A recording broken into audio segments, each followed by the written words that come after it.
ready to get lost. Not literally, of course. But today, our deep dive takes us into some seriously thought-provoking writing reflections on life and love and meaning, the whole shebang. We're exploring excerpts from A Beautiful Place to Get Lost, and trust me, it lives up to the name. Get ready for some twists and turns, because this piece isn't afraid to tackle the big questions, and I think you're gonna love it. It's has a really new style. It's kind of poetic and philosophical, and almost like you're listening in on someone's stream of consciousness as they try to make sense of it all. It just throws us right in. Yeah. Right from the start, it throws us into this yearning to get lost. Have you ever felt like the paths laid out for you, the ones everyone expects you to follow, are somehow limiting, like they're holding you back from like a deeper understanding of what life could be? That's what this is grappling with. It really makes you think, doesn't it? It's like the author is saying, hey, those well-worn paths, they might be comfortable, but what if true fulfillment lies somewhere off the beaten track? Exactly. It's a call to break free from societal conditioning, to step outside those predefined boxes and explore the vast wilderness of possibilities that life offers. It's so easy to get caught up in what we think we should be doing, what society expects of us. But what if those expectations are actually trapping us? What if they're preventing us from discovering who we truly are and what we're really capable of? That reminds me of something the text mentions, the image of a bird in a cage. Too afraid to fly because its mind is filled with all these what-ifs. I think a lot of us can relate to that feeling of being trapped, not by actual bars, but by the limitations we impose on ourselves, the what-ifs that keep us playing it safe. Absolutely. And the text offers a way out of that cage. It points to love and acceptance as the keys to breaking free. When we truly love and accept ourselves' flaws in all those ways, we start to chip away at those bars. So it's not about achieving some idealized version of ourselves, but embracing who we are right now, messy and imperfect as we may be. Exactly. It's about embracing our authentic selves, the messy, imperfect, and utterly unique beings that we are. And when we do that, we open ourselves up to a whole new world of possibilities. Now, I want to ask you about this idea of more. That constant striving for more possessions, more achievements, more of everything? The text really challenges this conventional notion, doesn't it? It does. It poses this incredibly thought-provoking question: what actually will be more? It makes us pause and really consider what true abundance might look like in our lives. Is it about accumulating more stuff? Or is it about experiencing something deeper, something that can't be quantified or measured? It's so easy to get caught in that trap of thinking that more will make us happy. We chase after that next promotion or that bigger house or that shiny new gadget, thinking it'll bring us lasting fulfillment. But does it really? The text seems to be suggesting that true fulfillment might lie somewhere else entirely. It really does. And I think the text makes an important distinction here. It's not just about material possessions. It's also about those intangible things, more knowledge or more power, more status. What if chasing all that just leaves us feeling empty? The text suggests that true fulfillment comes from experiences that can't be contained in words or derived from what we already possess. Experiences that push us beyond our comfort zones, that challenge our assumptions, that connect us to something larger than ourselves. So are we being encouraged to chase experiences instead of things? Is that the takeaway here? I think it's more nuanced than that. It's about seeking experiences that nourish our souls, that spark our curiosity, that awaken us to the wonder and beauty of existence. It's about embracing the unknown, the unpredictable, the things we can't control or measure. Think about it. Have you ever had an experience that completely shifted your perspective, that left you feeling deeply connected to something bigger than yourself? I definitely have. Those moments when you feel a sense of awe and wonder, like when you're standing in nature or lost in a piece of music, those are the experiences that stay with you long after the thrill of a new purchase fades away. Exactly. Those are the moments that remind us of what truly matters. And they often come when we least expect them, when we're open to the unexpected, when we allow ourselves to simply be present in the moment. I'm curious to hear your thoughts on this. Does the text offer any clues about how we can cultivate those kinds of experiences in our lives? Well, I think it starts with recognizing that those moments aren't something we can force or control. They emerge when we create space in our lives for the unexpected, when we let go of the need to plan and orchestrate everything. So it's more about cultivating a certain mindset than following a set of rules. Exactly. It's about shifting our focus from striving and achieving to simply being. It's about embracing the unknown, the unpredictable, and allowing ourselves to be surprised by the unfolding mystery of life. And that ties into another key theme the text explores, this idea of interconnectedness. Oh, that's right. The text really challenges the concept of a separate I, doesn't it? It suggests that this feeling of separateness, this belief that we're isolated individuals, is actually at the root of a lot of our suffering. It does, and it invites us to consider a different perspective, that we're not isolated islands, but rather interconnected threads in a vast and intricate web of life. Think about it. Every breath you take is connected to the trees, to the oceans, to the entire planet. Every interaction you have, every relationship you form is a thread that connects you to something larger than yourself. That's a beautiful way to think about it, Yeah. but honestly, it's hard to always remember that, isn't it?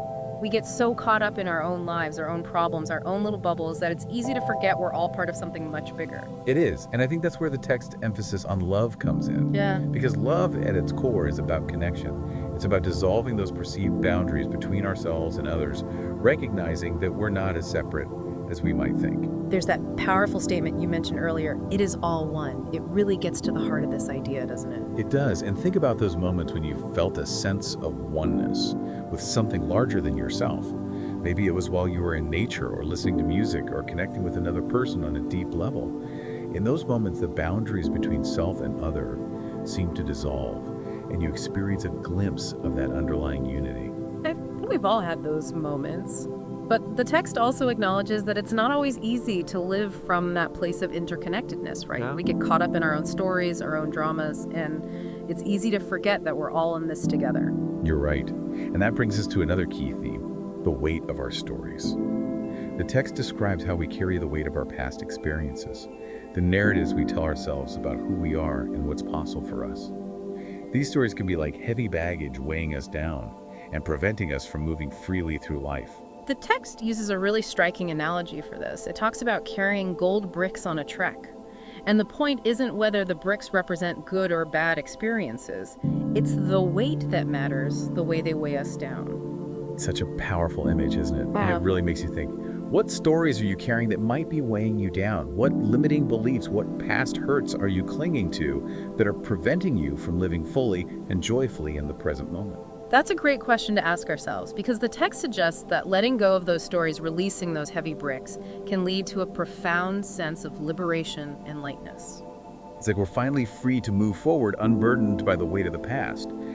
And when we create that space, something new can emerge. And what fills that space, according to the text? Love.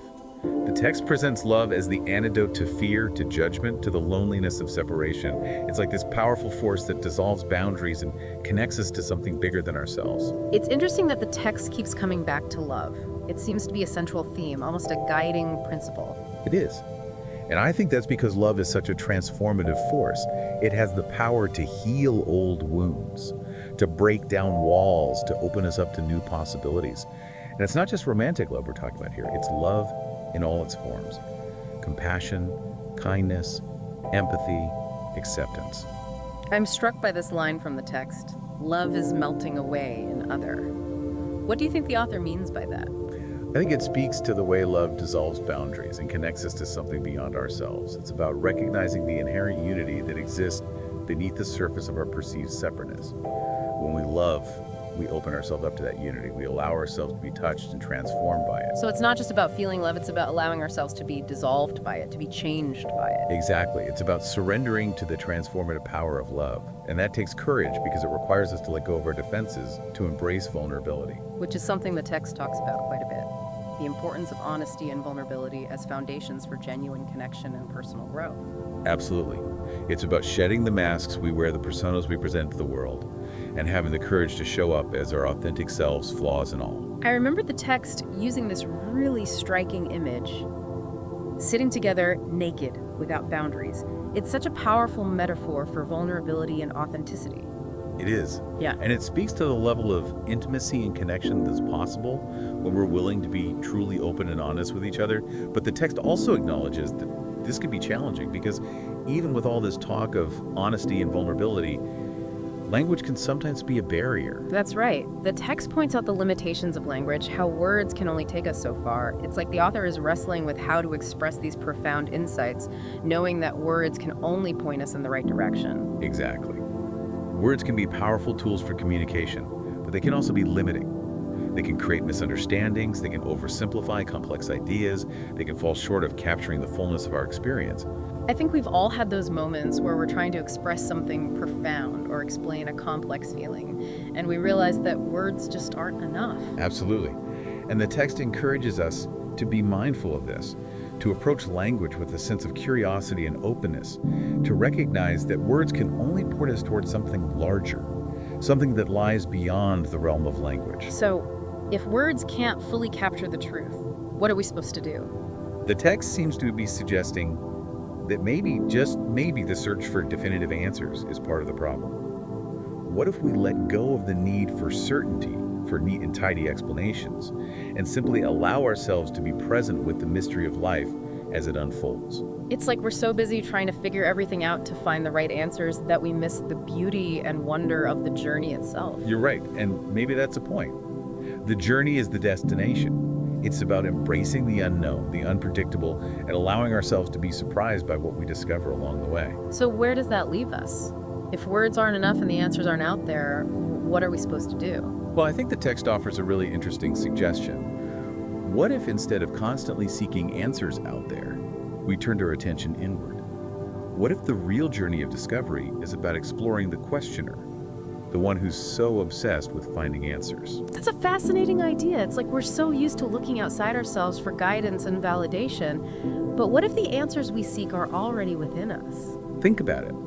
Who is this I that's constantly asking questions, searching for meaning, trying to make sense of the world? What if understanding the nature of that I, the very structure of our consciousness, is the key to unlocking a deeper level of understanding? It's almost like the text is encouraging us to become more aware of our own thought processes, to question the assumptions and beliefs that shape our perception of reality. Exactly. The text challenges us to examine the narratives we've inherited from our culture, our families, our past experiences. It invites us to ask ourselves, are these stories serving us? Are they helping us to live full and meaningful lives, or are they holding us back? It makes me think about all those times I've felt stuck or limited, and how often those limitations have been self-imposed based on beliefs that I've internalized without even questioning them. And that's where the real work begins, the work of deconstructing those limiting beliefs and creating space for new, more empowering narratives to emerge.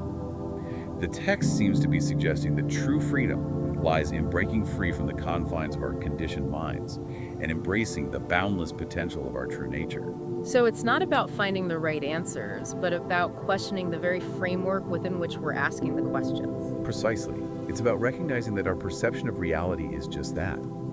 A perception, a construct shaped by our beliefs and experiences. And when we become aware of that, we open ourselves up to the possibility of experiencing the world in a whole new way.